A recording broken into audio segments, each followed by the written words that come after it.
Welcome to the show, everyone. On this show, we talk about one of my favorite concepts and one of the things that I've seen the most improvement from implementing into my sales conversations, and that is setting and managing expectations. You might call it framing your conversations. And what this allows us to do is it allows us to work with a net. And I use it a lot more than the co-hosts, Clint, Nanette, and Al. They don't lean on it as much as I do. But as a C, it's the way that I get out of uncomfortable questions and uncomfortable situations. But it ranges, right? Sometimes it's about recapping or changing the topic or asking an uncomfortable question. Sometimes it's a much bigger frame around, here's what we need to cover today and what happens at the end of this conversation. But if you use it well, it sets you up for success in the long run. If you know someone who's struggling with their time being wasted by prospects or relying on hope to try to close a deal, please share this with them. Leave us a review. Reach out to us on social media. Everything is at Sales Throwdown. If you're a YouTube person, subscribe. And I hope you get a ton of value out of this. Thanks. Ladies and gentlemen, welcome to the main event. In the D corner, we have Clint the Cleaver Bigelow. In the I corner, we have Al the Gambler Daniel. In the S corner, we have Nan the Promoter Foreman. In the C corner, we have John Small Mountain Hill. Let's get ready to throw down! Welcome to the show, everyone. Today, we are going to talk about, in my opinion, the Jedi Mind Trick, the magic sauce, about what makes someone good at sales, magic sauce, versus everyone else who's not as good. And it's called different things depending upon who you talk to. It's framing, it's setting expectations. And what it really does is it builds some rapport, it builds some trust, but it can be used to do anything, change topics, warm something up for an uncomfortable question, to do anything that is necessary as part of your sales process to get them across the finish line. Let's get it going. No, I'm sorry. Magic sauce. Like, there's so many things that pops in my head, but the first thing I'm thinking is that Thousand Island dressing on that Big Mac. Like, really? I almost said the same thing. That's so funny. I'm like, two all beef magic patties. sauce. Yeah, I mean, we obviously didn't prep for that, but anyway. Right. That's the magic sauce. Okay. So in my opinion, here's why this is so important, right? Everyone is scared to death to talk to a salesperson, right? To open up, share, to have the real conversation around concerns and pain points, and to talk about money and to talk about all these things, because everyone views salespeople as like these magical wizards who can talk you into a spell, and all of a sudden you wake up with a brand new damn car that you didn't even want. And so, well put. What happens, at least in my world, and I've seen this happen a bunch of times, is that they're so concerned with, okay, when's the invoice? Where's the pitch going to happen? Where's the pressure coming? That they're not even engaged in the conversation that I'm trying to have about, let's understand your world. Let's figure out if what I do is even a fit for where you are right now. Because if not, I should go. So let's have that conversation. And that doesn't happen if you're concerned about, is he going to ask me for my credit card number? Is he going to send me an invoice? Is he going to try to put the full court press on me, Grant Cardone or something like that?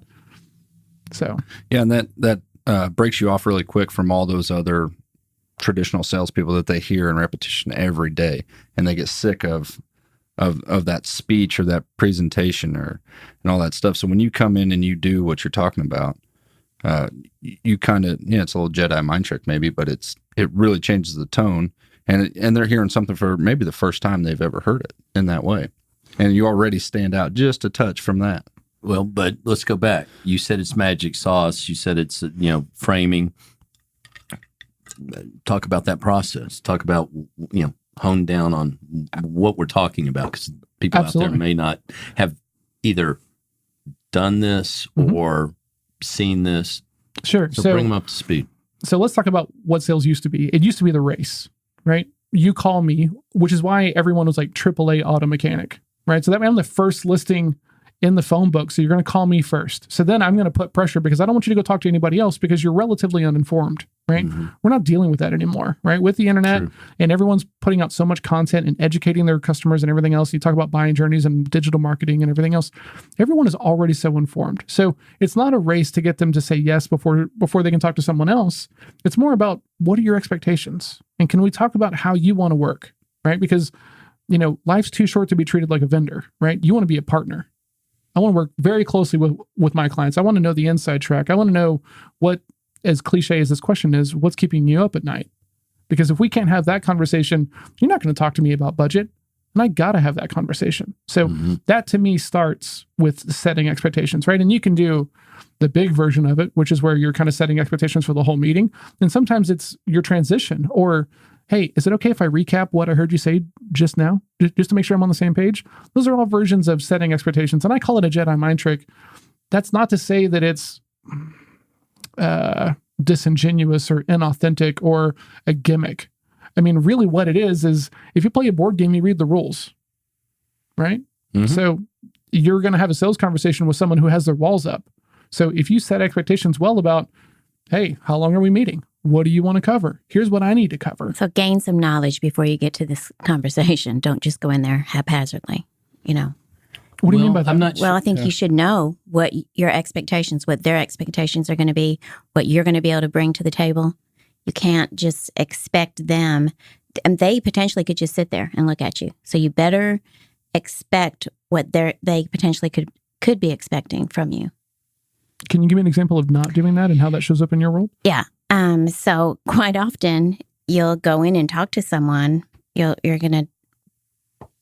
think this is what I would have to offer. And they are like just sitting there looking at you. You better have questions for them.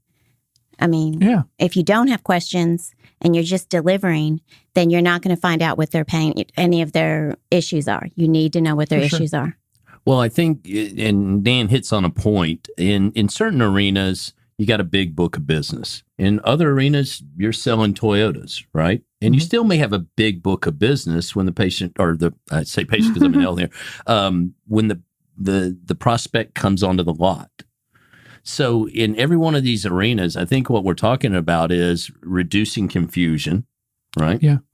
For both parties, and really striving to reach some kind of understanding of, where do your issues lie and how do my solutions either fit or don't fit your needs. Yeah. Okay. No, I agree completely with that. And that may be simple, but it's really it boils it down to the least common denominator, right? Yeah, I agree. Problems and solutions. Absolutely. Right. But we want to put these walls up, like you said, because we're thinking, all right, how many add-ons am I getting with this? No, you can't overpromise. I don't want a sunroof. Why try to sell me one? Right. Yeah, absolutely. I like big white walls on the sides and some spinners, but no sunroof, right? Clints being oddly quiet so far. I mean, to even go back simply, to a real simple version would be you send an email because you're going to, maybe come visit them for a first meeting. You've got to set the framework, as you said earlier, to what you're going to talk about. Who's going to be there? What is the goal out of all of this? So you're walking in with, an agenda, so to speak, that you've created and that they've agreed to, so that you can hold everybody to task and to point and get, real life situations and problems and get all these things out of them. Well, it creates buy-in, right? Because if I put this out there and I'll do this and it drives Clint crazy, but I do it with everybody. Hey, can I ask you a question? Right? That's a little bitty setting of expectation, right? And if it's a big question, hey, can I ask you a question that makes me a little bit uncomfortable? Right? And when you say yes, I now have, full reign to ask whatever question I want, right? So if I say, can we talk about budget for a moment? You say, yeah, where do you see yourself? You probably had a range in mind, before we got on the call today. Would you mind sharing that with me? Oh, no, I don't want to talk about that. I'm in the free lunch line. So, will that work for you? Can we start there? I know a guy that he bought a truck, and it was just a plain truck, and he wanted to make it a little more interesting. I don't know what all the terminology of the upgrade of the truck is, but so he said, I want to upgrade this truck. He gave him some parameters. And when he went to pick up the truck, he's like, I'm 50. This is for a 16-year-old. So I was like, what the heck? How did this happen? Well, they didn't talk to him. He didn't talk to them. And they didn't get, you have to, that's what I'm trying to get across is you have to communicate. You have to be the master of communication when you're with your client, because otherwise they're not going to be happy. You're going to be like, oh, well, sorry. And then they're like, oh God. Are we talking about Al Daniels here? Well, but those, wait a second. Those running boards dropped down from underneath the truck. Like I needed that. With lights and, I mean, it's just like, it's like scary. It's, but no, it's wonderful. It's definitely handicap enabled. But that's a silly example of what happens if you don't master the communication with your client and figure out what they need, what you need, and everybody's going to be happy at the end of the, negotiate basically. But that brings to a point. You was me. I was me. Well. I apologize. I was me. You made fun of me, which is okay. I'm all right with that. That's the shoe fits, so I'll wear it. To your face. But don't you think it goes a little deeper than that? That you look at your prospect or the person that you intend to sell to and try to figure out what makes them nervous in this situation. Oh, what would put them on their heels and not want to do business with me? Right. Well, let's talk about the prospect's real concerns, right? I'm going to get my time wasted, right? Everyone's done the car buying situation where like you walk in and you're like, yeah, I have a couple of hours. I can make this happen. I've already got financing lined up. I'm good to go and everything else. And then 7 hours later, you're still haggling over some dude about like the clear coat and gap insurance, right? So I bring a sandwich and a cooler when I go to buy a car. No lie. So I'll sit on the cooler, eat the sandwich and let them do their tricks, right? It's a show. So, but that's a clear-cut example of my expectations are different than theirs. So just by that example, we're going to be at odds. Man, I have other shit to do, right? I thought this was going to be quick and you're keeping me here all day because this is about you getting your needs met. This isn't even about me at this point. I can leave and you can talk to your manager and call me later, right? So by setting expectations, well, you even that playing field, right? And that's an important thing. If you are confident in what you do, you set expectations in a completely different, and you're not scared to set expectations around, hey, you might got to tell me no, and I might have to tell you no, because not everyone's a fit. So before I bought the truck that they did the add-ons to, I went down to the dealership to try to buy a truck with a checkbook. Well, like a brand new truck? A brand new F-250, not loaded, but the way I wanted it. Yeehaw. So I'm sitting there with a checkbook, and all I want to do is buy a truck. My other one had gotten stolen, right? It was on its way to Pakistan or south of the border, wherever. I needed a truck. Japan. I had a real pain that I wanted to solve. I was solving it for myself. So I'm in the barbershop getting my hair cut. That's the story that I knew these guys were looking for. Anyway, guy from the dealership's getting his hair cut. Hey, I'll come by and see you. Easy enough. I walk in and he wants to go through the whole sales process. He wants me to find it. We're $2,000 apart. And I end up leaving because he won't take my money because he's going through his process. I love this so much, right? So I have a 4Runner, right? And Toyotas are notorious for having really good resale value. So absolutely, Toyota lots won't budge, right? So I knew what I wanted to spend on my 4Runner. I found 15 of them within a 500-mile radius. Like this is my scene is flaring so hard. I email every one of them. And I'm like, look, this is what I want to pay. You have one listed for this amount. It's got all the options I want on here. If you want to play ball, that's great. If not, I understand. And the only, there's this place in Houston, and they're like, well, why don't you drive down to Houston to talk about this thing? So that way I get down there and then you're like, well, you're here. We're not going to give you, we're not going to budge on the price. But I set expectations with these guys, right? Because that's how I want to be treated, right? Mm-hmm. Because when I set expectations with the prospect, you either play ball or you don't. And I can draw that line in the sand, right? And I can leave the room if I want to, or move on to the next prospect. But what you didn't do is you didn't set expectations with the guy in the barbershop. Well, it goes even deeper than that. If he had looked at me and said, hey, I really want to take that check out of your hand, how about this? But he kept going back through stuff that I didn't care about, right? That I could get this or I could get that. And I was like, no. Here's what I want. Can we do the deal? And so I'm actually forcing the hand, but he keeps going back to his crappy sales process. Features and benefits and not selling to the this pain is why and it going should for come the no. up. Not what Exactly. you wanted. That's so important. And we never got past that process. So if he would ask you a simple question to this point, why are you here today? You might have just said, I'm here to buy that truck. Yeah. Cool. Let's do that. How do that we- could have been that simple. How do we get It there? could have been that simple. Right. And he then- could have gotten up and he could have gone back to his manager, or he could have done a ton of stuff that would have said what I wanted to hear, but we could never get past this. He's talking Greek to me and I'm trying to speak English. It got awkward at the end, and I'm like, this is crazy. And your expectation, right? Because we've all bought vehicles. Is look, I'm gonna lowball the crap out of you. You're gonna take it to your manager, and he's gonna say no. And then we this is tried and true dance, right? Everyone knows how this thing works. So if he had just said to you, "Hey, look, can we talk about your budget?" and you were like, "Yeah, sure, I'm willing to pay cash," and he's like, "Okay." You're probably not going to move forward though if I can't hit your number on the dotted line, even if it's everything you want. Absolutely. There, you just went right where it should have gone. Absolutely, right? That's setting expectations around the budget conversation. Absolutely. That's why it's so Proven important. method.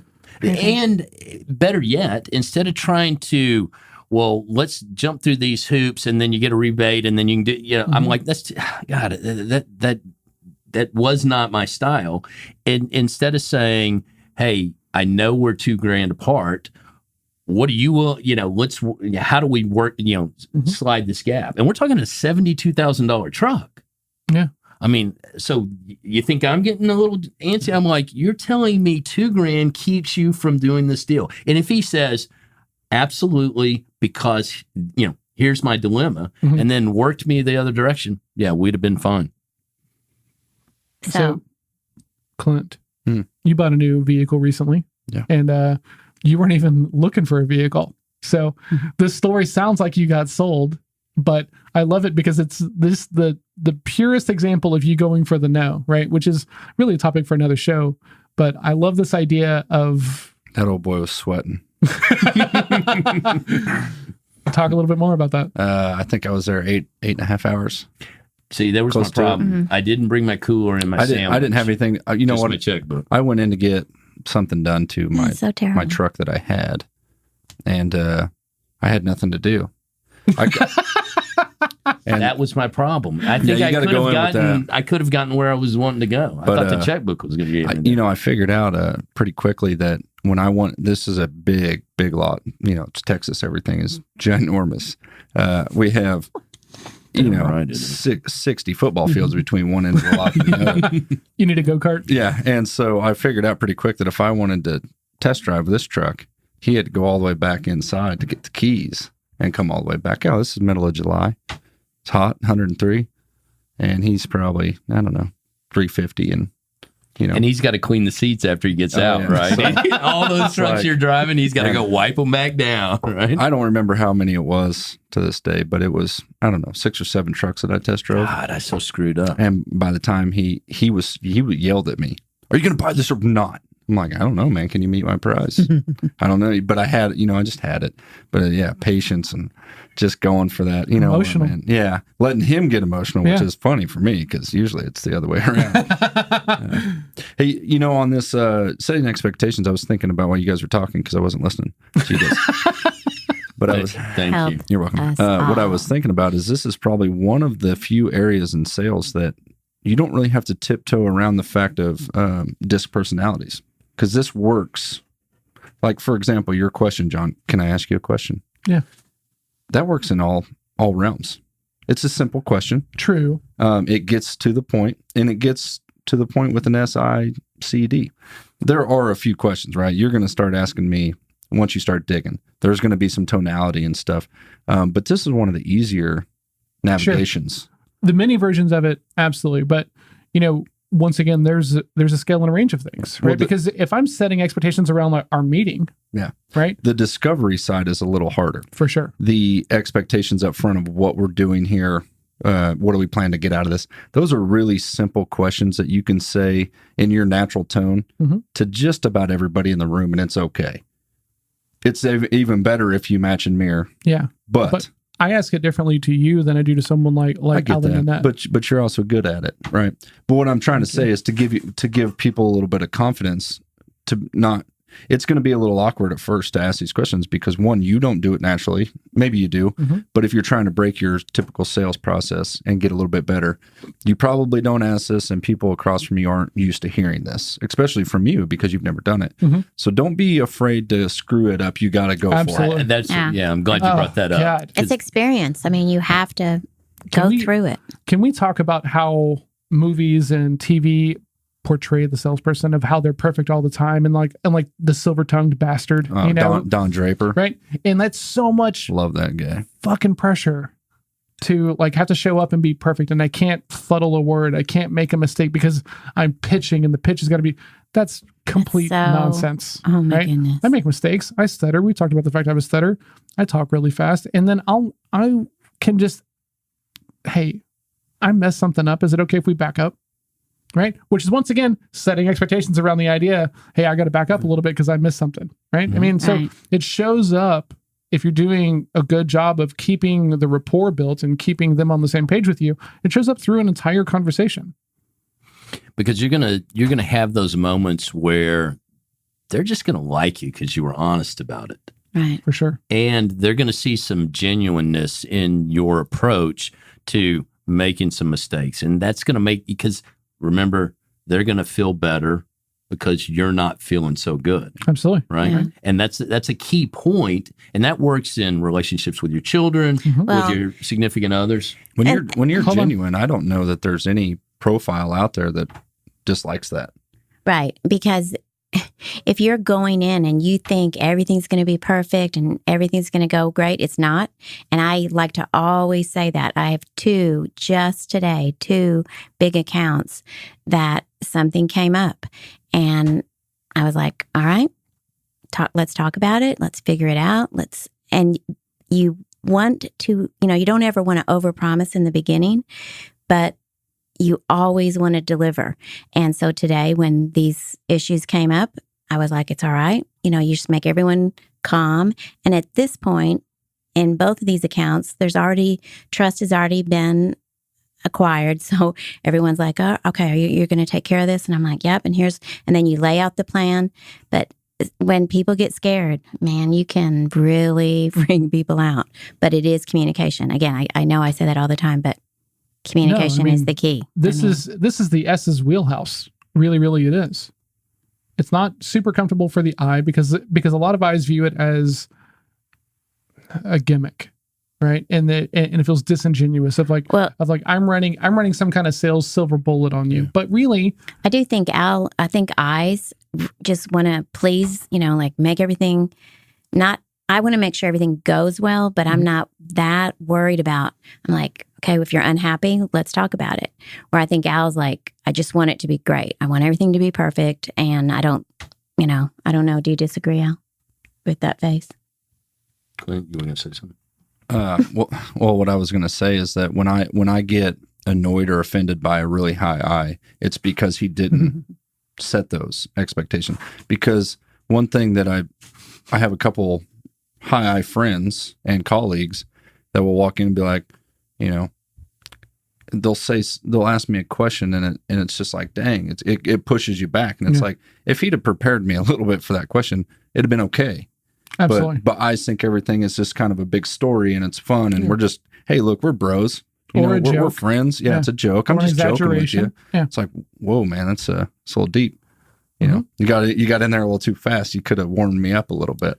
So, for sure. So you like foreplay? I like a little foreplay, like a little lube. So I'm not brand specific. Get the juices flowing before we get down to the nitty gritty. Yeah, I'm down with that. It can even happen after the sale, right? In my past life, right, in website world, we had a lot of partners who didn't want to do websites themselves, but they were marketers or they were agencies, and they would work with us because they didn't want to do websites. And what I would say is like, yeah, we'll use you on the next one. Okay, awesome. I appreciate you letting me know that. The first project together with a new partner is always a little bit rough, right? You have your ways of working, we have ours, and we don't know what we don't know until we go through this process together. So no matter what happens on this first project, can we just agree that we'll sit down and do some sort of like after action report, figure out what you liked and what you didn't, and what we liked and what we didn't. So that way on the next one, we're better prepared, right? Also with websites is that everyone sees it and they're like, cool, now that I see it, I've got all this insight about things I want to change. And so I would have to set expectations around that, hey, you're going to see this thing. And the way that most people think, if you're not a creative, is once you see it, then you kick into this idea of, cool, now I can make changes. I got to tell you up front, right? The reason why we're the affordable guys is because we don't give unlimited changes, right? That costs money. Absolutely, right? I'm happy to talk about why those changes are important to you and see if it makes sense to like derail the projects. That way we can do them. Or we can go ahead and get this thing launched and then change it later, because perfect is the enemy of good. Agreed. Right. So I'm setting those expectations after money's changed hands, right? Because the relationship doesn't always stop. I mean, it's different for every company and every salesperson, and how much service you have to do after the sale is done.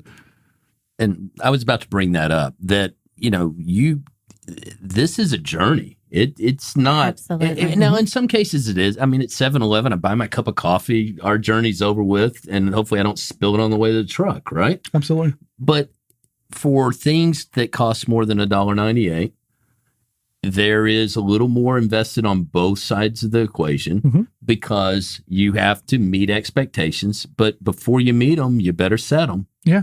Or somebody's going to be butthurt over the process, or less than happy, or less than just thinking you're a guy that they want to continue to do business, or a gal that they want to continue to do business with, right? Or let's just say you want to sell at the premium, right? Absolutely. Why would you not? Well, that's a topic for another show, and we'll talk about that. But let's just say that you make it up in your head of like, man, my shit is the best.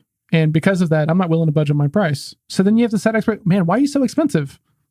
Hey, great question. I'm glad you asked. Yeah. Right?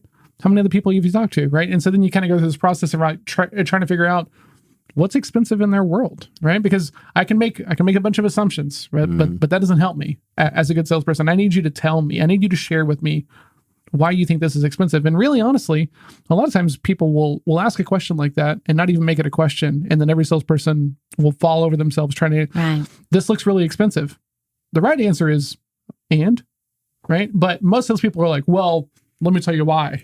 Because and they go to justification. Because you failed to try to understand what expensive meant to them. Because you automatically jumped on what expensive means to you. Well, guys, it doesn't matter what it means to you. You're not buying. Absolutely. They are. Yeah. They own their objections. And as they should. You want to own yours. Yeah.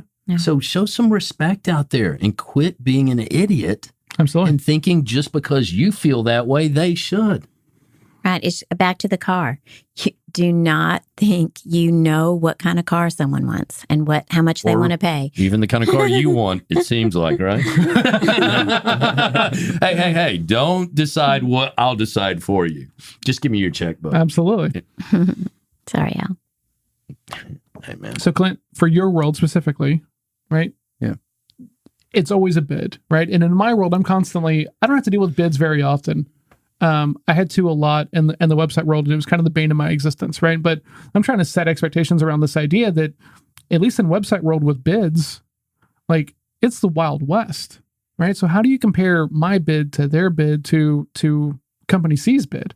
Does that happen in your world, or is everybody pretty much aligned and on the same page? No, I mean, there's so first of all, I'll say that I vet the people that I'm bidding to, first off, to get down to, hopefully I know these people well enough that if I have to compete against somebody, that they're of equal stature in the professional realm. They can do the same job that I can do. They can do it at the same cost. Pretty relative.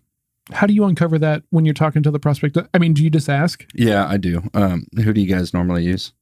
Okay. I mean, I'm pretty direct about that. And I usually get the answer. Who did you guys use on the last project? I heard it was successful. So I, build it up a little bit. So it's not just a harsh gut stab. Oh, because this is an important point. You don't build any rapport. You don't build any trust. You don't gain any ground by bashing. No, it's the worst. In my business, it's one of the worst things you can do, because instantly most people, when a project is done or anything, you go on vacation, you have a crappy vacation. A month or two later, you remember all the good things about the vacation. Sure. You hardly ever remember the bad things. So same in the construction world. Even though you might not have had a successful project, you still built something. You still got through it.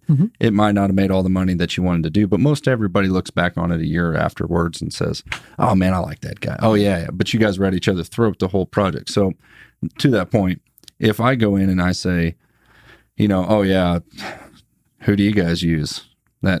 I love that Negative, tone, yeah. right? I mean, it sounds like Who a do you bad tone. guys use? And they instantly are like, whoa, Tonality.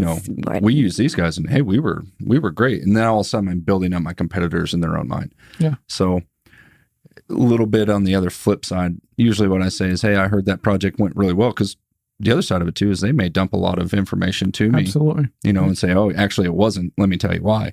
Great, good insight that I'm about to gain. Because they're going to feel like, well, we covered it up, because everybody doesn't like to buy a mistake. Sure. I might not have said that. No one wants to buy a mistake. So if you come in after the fact and maybe they knew they had a lot of problems, they still hold face that they maybe got the wrong guy. Yeah. Sometimes it's a joke. And then they begin to tell you, because they build that rapport like, oh, let us tell you. Yeah. Right? Sometimes I already know the answer and they know the answer. And I know that they know that I know the answer. Oh, there you go. So- now you're putting it at another level. So sometimes it's just a joke like, hey, heard that was a great project. And they instantly like, yeah, shit happens. And So the next Right. move off of that is, okay, so what do we as we partner together, you're looking at us on this project, what are some of the things that they did, or what can we build off of? What do you guys like to see, learn from that experience, good or bad, because I need the good side too. I always use the past experiences, whether it's me that did the job or somebody else, a competitor. Absolutely. I'm always trying to build that just information, build up, so that when I do bid this project, I've got everything that you said you wanted to see in this project. It's right here. Some of the downside of that I do forget sometimes is I forget to set the expectation that when you tell me all of this stuff, it's going to probably cost more. So I forget that step a lot. Okay. And so that I trap myself sometimes, and I'm getting better at it every day. One of the things that I do now is I set all those expectations and be like, okay, so on your last project, if you would have added all of this stuff, would you have still been successful, or would that have put you over budget? And that probably would have pushed us over budget. Okay, how do we get to that here? Yeah. How do we develop the budget a little more? Now I'm a team member helping you develop a budget for a winning success. You're the consultant trying to get them to the finish line, and not the salesperson trying to sell them something. All I'm doing is asking questions. Absolutely. Yeah. So I'm not playing a game, because I truly want to know. That's as a D, that's hard, but I truly care about this, because it's getting me to my end game. So I want to know all this information, and I'm trying to dig it out of you. And if you word it the right way and be direct, like ask the question simply. I'm not saying go in and gut punch them. What I'm saying is don't give them a word play. Don't give them Don't play games. Don't give them a pop quiz where they got to think on the fly. Just ask the question that you want to know. For sure, right? Because a couple of points here that I think are super important to talk about. The first one is that you can't bash the old partner, the incumbent, or anything else like that. They can, right? So it's like talking bad about somebody's kids or their wife. Absolutely, right? So But you can ask questions about. My old business partner would talk about build a situation where you and him are not fighting, they and him are fighting, which I love, right? And we're gonna have a whole episode about like how to build your questions in a way so that way, positive slant versus negative slant and things like that. But one of the biggest clues when you're talking to someone is if they bought something or if they got sold something, right? Because if you got sold something, it's almost always a negative experience. Because no one gets sold something that they love, right? They bought something, right? Because then you're bragging about it. Oh man, I bought this thing and I talked the guy down. It was a great experience. Whereas you got sold the thing that you hate. So this happened to me at an event that I had not too long ago. I went for some drinks afterwards with just a You? select few. Yeah, just me. Yeah, me drinks. Weird. But anyway, I was sitting across a little more intimate setting with just a few people talking about some a little deeper into, the day to day. And I had said, the word on the street is that you guys are doing quite a bit of work with our competitors out at that facility. How's that going for you? I heard, and before they could answer, I kind of stopped them. I heard that, they're doing a good job, and I've seen the work. It looks great.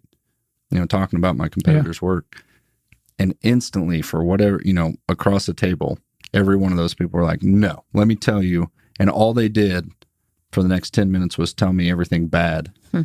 And all I did was write as fast as I could. I was going to say, that's when you, have that notepad. And we were get it literally done. we're just about to bid them a project this week. And I literally took all that stuff back to our pre-construction team. And this is what they want. This is what they're looking for. This is what they don't like. Let's not do this. So you do a lot of business development, right? And not in like the tech way of doing it to where you're scheduling appointments, but like traditional tried and true business development, right? Yeah. Networking, entertaining clients, taking them out, showing them a good time, everything else like this. So in that moment, right, you're out at a bar someplace and you pitch that question up and they're like, no, let me tell you, you don't think you lose trust or rapport, or like, do you really break out the notebook in that moment? John, they're drunk. Okay, that's fair. Well, I can tell you what I did that might make this a little bit easier on your ears. I said, hold on, I got to write this shit down. And I got my backpack and they just laughed, and then they kept going. I love that, right? You're setting expectations. If you're being truthful, Really, honestly. it always wins. I'm not writing a book here, people. It's just what I did, and it worked. No, Nice. for sure. Nice. It could have went another way, but it didn't. But it didn't. So, And that's a key Why wouldn't point. but okay, Nothing ventured, nothing gained. You're right. Right? If you're not putting some skin in the game and trying to be creative with the way you approach Right. your sales process, whatever it may be. that's a good different. point, If you're because going to stand out, you got to do it different. Yeah. so you even have to be different. going back all the way to the, we were talking earlier, if you don't have to have all that tonality just figured out just yet, just ask a question. That's first step, right? If you're trying to change your own process, I'm still trying to figure this shit out. I'm a little further down the road, and I'm still trying different little things. Okay, that worked this time. I could have done a little bit better. I saw their reaction, changed my tonality, and boom, I'm there. Now I've got another tool in my toolbox. But don't ever be afraid to try something at all. Absolutely. I mean, No. the good part about that setting is that you got a lot to blame it on. Oh, I was drunk. yeah. Or, hey, it was loud. Did you guys remember any of that? What did we talk about? What was that? Well, I took notes. Let's So for Alan Nan, Mhm. right? You get past the gatekeeper, right? You get to the surgeon. They're like, yeah, I'll give this a shot, and then you have this whole other sale, which is beyond interesting to me. You then have to go get it cleared with the hospital, right? Yeah, there are layers. Yeah. We just went through a whole nother round of all that stuff. Sure. Exactly. So I'm curious, which one do you have to set more expectations about, with the surgeon or with like the billing department in the hospital who's going to pay you ultimately? There are different expectations, and we have a lot of help with that because we deal with people who sell coast to coast, like the manufacturers. So that's where we bring kind of a team effort into the equation. When you can find a person that's going to champion your idea, right? So the guy who's going to use the product becomes your inside guy, or the person who's supporting the project. From there, then the institution, you kind of play the middle, meaning they don't want to make this guy mad, because the way hospitals make money is doctors who aren't owned by the hospital come in and bring their patients and say, we want to do these high-end processes that we can't do in our office to your facility. And then we have to match a vendor with that process. So you're kind of passing the baton to the next person. I mean, it's not a single person race. You have to move on to the next person. But I have to say, if you don't get the surgeon, Well, that's part of the process. You have to get the surgeon. Yeah. So it starts there, Doesn't but- matter. Or your stuff's just going to sit on the Yeah. shelf. It's not going to be used. You have to but get the then surgeon. you have pricing. Then you have, we almost have to go back, and it's changed a little bit. But at a certain point, we had to make sure the manufacturer was willing to go to that price point if there was a deep discount. So there's a juggling act, and there's what they expect. And so, to answer your question directly, you have a materials manager, they've got it. And, the first thing out of their mouth is, I got 20 of those on the shelf. Why should I put that one up there? Well, my doctor, the guy I'm working with, the guy that pays your bills is interested in it. Should we have that conversation? So that's another sales process. Absolutely. No, absolutely. And you have to, sometimes it's, so thank you for telling me that. Should I tell the doctor that this is a no-go? I mean, take it, right? And he or she sits at the back dock and has their office, but they're not the CEO, and they're not, so you got to kind of figure, it's a different version of a gatekeeper, really, is kind of they're how they're that right hand of the hospital, but like, don't you have all the leverage at that point, right? Because it's like the doctor wants to use this.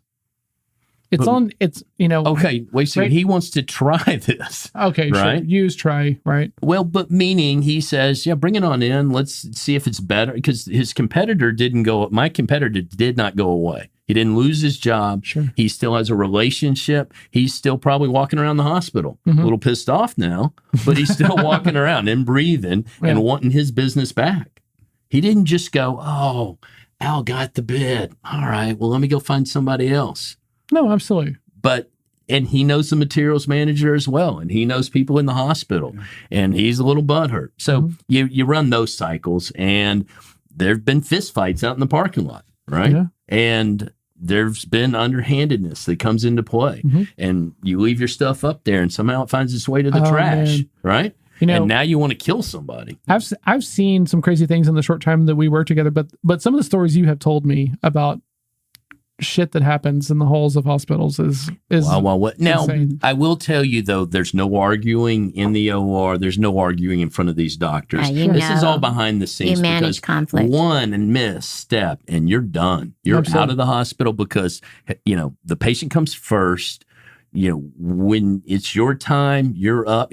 And it happens in all arenas of like heart transplants, organ, all of that has value. And these guys who sell into those arenas do a good job. My competitor looks just like me, and he's usually not a jerk. He's just not going to be happy that I got his business, and he's going to want it back. That's all. Absolutely. Yeah. Now, you get some missteps, and those get funny over a decade. You're going to see some guys get steamed and want to go to the parking lot and do some stuff. But then down the road, they're either dead or not in the game any longer because they misstepped, and the hospital won't let them back in. The best nugget that Al just said that to encapsulate it and make it a little bit tighter is your best client is someone else's best prospect. So if you have any kind of fulfillment or maintenance or relationship, and like that's part of like you managing that book of business, and you're not all over it, somebody else is. Yeah, in a little bit different world than maybe your business now. I know you've operated in others. Lots of jobs. We've talked about that. Yeah. Yours right now is they don't need 2 CRM management companies. Of course. So when you win the bid, you're their only rep, so to speak, until you're not. Yeah. Or you continue to be. In our world currently, especially in mine, I may be dealing with a customer that has 7 others of me with their load split between all of us, right? So I'm constantly compare and contrast to my competitors. If I say or do the wrong thing, I probably just move down the scale a little bit. So it's a little more, it's kind of a segue, but I just thought of that as my P's and Q's, minding my stuff every day is a little bit, I got to mind that. I got to maintain that relationship constantly. Yeah, and I'm lucky now, like super lucky, because in website world, man, you want to talk about competitive. Yeah. I mean, every 17-year-old kid in a basement with a good internet connection can build a website. That's right. And that's all we did. We were not a full stack marketing agency. We were focused specifically on building websites. Right. And we did that purposefully so that way we could partner with agencies who didn't want to do websites anymore. Yeah. Right. But now I'm the only guy, or not the only guy, I'm the only guy who I know, who I've seen, who I've talked to, who is focused on this idea of like, look, I want to help you build this thing for the salesperson, right? There's a lot of marketing agencies that can do a lot of automation around sales processes and things like that, but it's all typically tied to let me get you in the door, and then we're going to do this thing, and then hopefully this is going to segue to a much bigger digital marketing play. That's not what I'm about. right? Like I just want to help salespeople and make that conversation better between management and the reps, and give everybody what they need. But that's your separation between you and your, let's say 17-year-old competitor with a good internet connection. Absolutely. That's your separation. And it's mine too. A lot of times, if I have 4 competitors working and we're all working for the same person, if they're all selling against each other with traditional sales and features and benefits, my separation comes from, hey man, I'm asking you some questions because I truly care about this project and I want us to do this together and win and be successful. That little bit is separating me.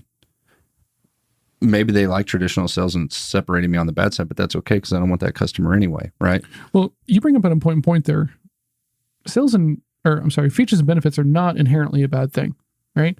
But there's worked for a long time. Absolutely, right? But there's a right way and a not a successful way around bringing those up and drawing attention to them and having a conversation about them. If I make the assumption, right? If I'm the car guy and I call you a year later because you bought a truck from me a year ago, Al, and then I'm like, hey man, I got the same truck, but I got leather. When do you want to come in? I'm making a huge assumption you see leather. We're in Texas, guys. It's 114 today with the heat index.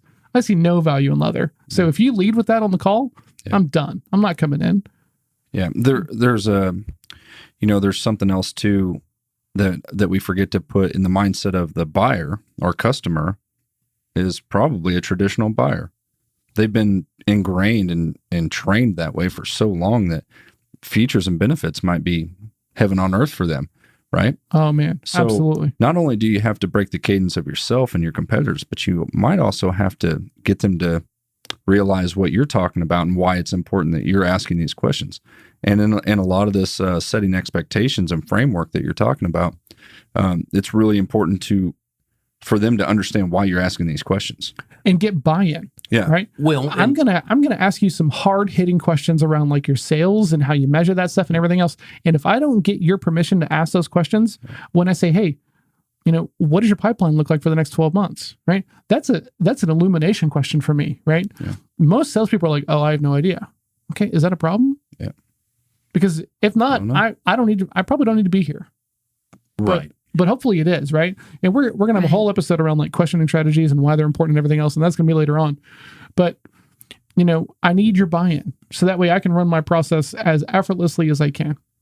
Al's got something to say. Sorry. Well, no, it was back to Clint talking about people who are used to features and benefits. But if you reverse that angle and I say, Clint, so tell me about the features and benefits that you really liked about the, That's a great way to do it. And then they begin to come back at you, right? Or they don't, and now you got another dilemma on your hands. Sure. But it's all discovery, and what you did was you used it to discover something. Absolutely. Absolutely. Right. And the more they can tell you about their buying process or what What they like, what they don't like. Mm-hmm. I mean, how they buy, how they don't buy. and that may sound like a simple question, but it is or simple at heart, right? Because people are like, well, of course, why would they not?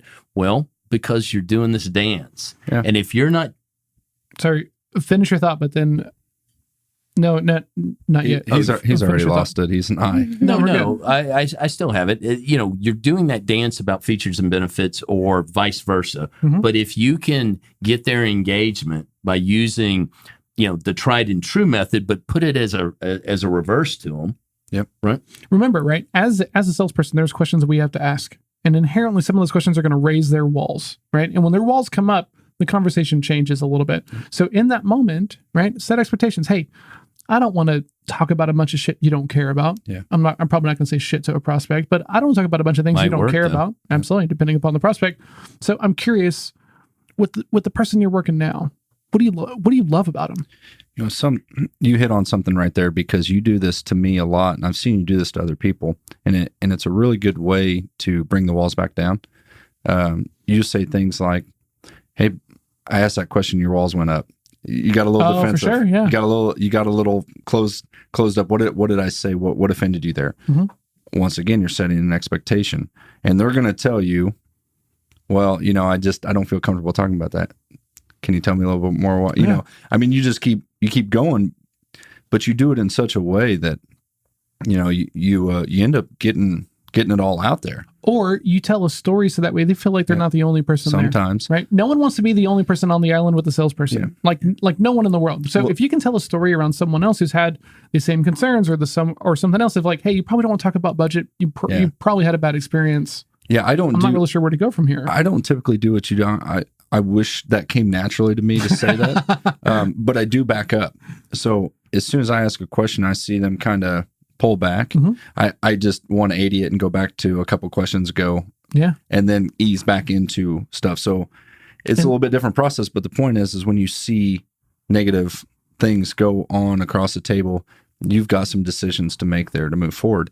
And one of the best ways to move past that or through that is for them to tell you it's okay to go through that. For sure. Right. And that's hard for the C's and D's that are task oriented, right? Because for the D, it's like, hey man, I'm here to run my process. I don't really care about you. And for me, it's like, I'll ask questions and my girlfriend will like pinch me like, why the hell did you ask that question? Right? Because it's like, I can look it up online, right? This is a nice house. I'm curious how much it cost. That to me is not a taboo question, right? Yeah. But because we're so task oriented, I've got this thing I want to know. I'm going to find out. To me, this is a logical question, right? So to your point, you got to be able to have those conversations and do them and do them well and set expectations around, hey, this is an uncomfortable question for me. Or my girlfriend hates that I'm gonna ask you this question, but I'm curious. Yeah. How much was the house? I could ask you one question and everybody's walls would go up. How much you make a year? Poof. Not enough. Yeah, you get a lot of different answers, but it wouldn't be the answer that you're looking for, right? Absolutely. Right. In consulting, sorry to cut you off, but the fancy answer is, what does it cost? Well, the answer that everybody hates is that it depends. Correct. Right. And let me get back. This is my tried and true answer. It's like, look, here's the deal. This is going to sound salesy, and I apologize in advance, but I don't know enough. So the answer is honestly, it depends. Can I ask you some questions around the concerns that other people have shared with me? See if those are relevant to you, because then we can have an honest conversation around budget, and I don't have to inflate it to cover for all things I don't know. Yeah. That's good. All right. So we are at the throwdown time of the show, right? Every person at the table gets 3 minutes to speak to their team, Team D, Team I, Team S, Team C, about things that you can take into the field tomorrow in your next interaction to try to get better. So go ahead, Clint. What do you got? Sweet. I don't know that I'll need 3 minutes here for the first time ever. I will say that we kind of always go back to your tools in your toolbox. High D's have directness. This is one of those instances where directness is not so bad. I will tell you to pull some tact, figure out how to ask that question, figure out who you're talking to across from the table or who's across from you on that table. But this is one instance where being direct and asking those tough questions, this should be pretty natural to you.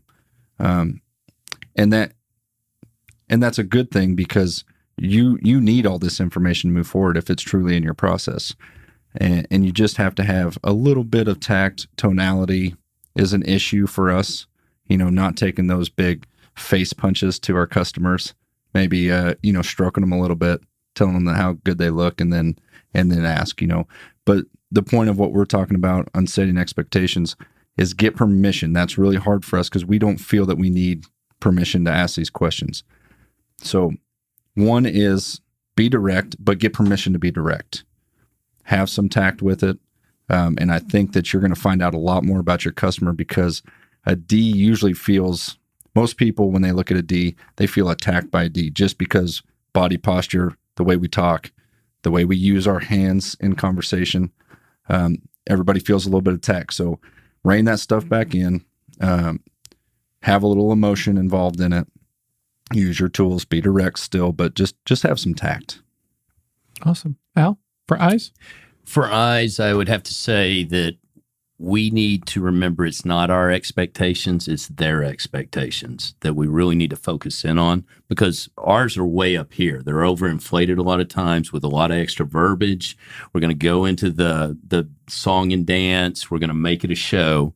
But at the end of the day, if you want to talk about features and benefits, ask them to tell you what features and benefits they enjoyed or liked about their last process. And then shut it down from your side and let their side come your direction, because you're already great. right? You're already, well, and that's tongue in cheek, but you can already go to the bar with them. You can already hang out with this guy, but that's not what you're here to do. You're here to say, what's the expectation so that I meet it? Then get on your horse and get it done. That's all I got to say about it. Yeah. And then Nanette? So I'm always going for the client having confidence in me, and that doesn't happen. It takes a minute. So I go in with as much knowledge as I know about them and my product, and talk about that. I don't try to do, all the benefits necessarily, but I try to find what they need, how this is going to benefit them. And then I start building on that confidence. I think with all of my, any success I've ever had is just the confidence that the client has. And I try to capture that immediately, but I think it's really hard initially. I think that's one of the downfalls of an S is it doesn't happen. I think with a D, especially, and an I, it's pretty immediate because they just automatically love Al because he's an I and he's fun and, funny. And with the D, he's very direct. He's going to give exactly what they want to hear. And you're probably like that too. A C, where an S, we're just going to, it is just building that confidence that I'm going to take care of you and you're going to do well because I'm overseeing whatever. I'm bringing in, I'm going to, whatever. So it is just, I always say it's communication. You've got to communicate well from the very beginning and carry it on throughout. Awesome. All right. For all you C's out there are some questions that you shouldn't be asking, right? And this is hard for C's, right? Because I'm kind of like, hey, this is a question. I'm just going to ask it. There's facts involved, but some things are off limits, right? So be aware. Set an expectation around an uncomfortable question, get them to buy into it, and then you can proceed. Also be aware that you should be looking for things like body posture, right? Because if someone shifts in their seat and they were relaxed before and now they're not, you did something bad. And it's on you to be aware enough to say, hey, I just lost you right there. Can we back up a minute? Because we said we could talk about these things, but obviously I did something bad. Can we back up? And it's hard for a C to admit to being wrong. But when you're dealing with a prospect, it's okay to be wrong because remember, I'm allowed to be not okay because most people are going to come in and want to save me, and that continues the conversation. You're not ever really allowed to make a prospect not okay because that's pressure. So, awesome. All right, guys. This is a fun episode in my opinion. I think we covered a lot. This is my favorite topic, really, honestly. If you do this well... Imagine that. Of course, right? If you do this well, everything else is easier, in my opinion. So, and you hit on a good point. This is the start of the real sales process. Yeah. Because now you're in the crux of, here are the expectations.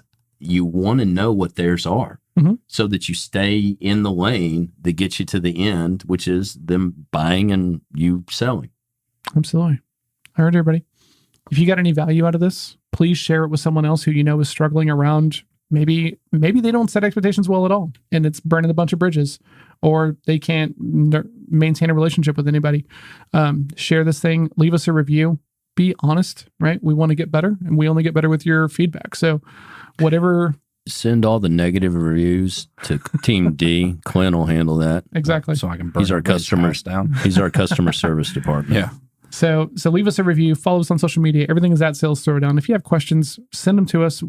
If it's a good question, we'll talk about it. Right? We're open to that. Check out the website. Sign up for the email list. If you're watching on YouTube and you're seeing these awesome cups in my sweet shirt today, subscribe, and we'll be back next week. Go sell something.